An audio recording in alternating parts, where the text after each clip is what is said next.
In this video, we'll start modeling a low poly car in Blender. This part focuses on building the base structure of the car. First, add a cube to the scene. This cube will act as the main body of the vehicle.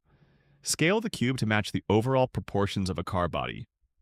Don't worry about details yet. Just focus on the general shape. Next, add 2 loop cuts along the length of the cube. These cuts will help us shape the front and rear sections more easily. Adjust the loop cuts by moving them into position, following the natural proportions of a car's body. Now, select the top middle faces and extrude them upward. This will form the upper cabin area of the car. After extruding, begin shaping the new section by scaling and adjusting the vertices to create a clean, low poly silhouette. Next, we refine the front and back of the vehicle. Move the vertices to create smooth, curved slopes that resemble the hood and the rear body. Take your time here because these adjustments define the overall style of the car. Finally, we create the window frame areas. Select the side faces, then use the inset tool to create borders.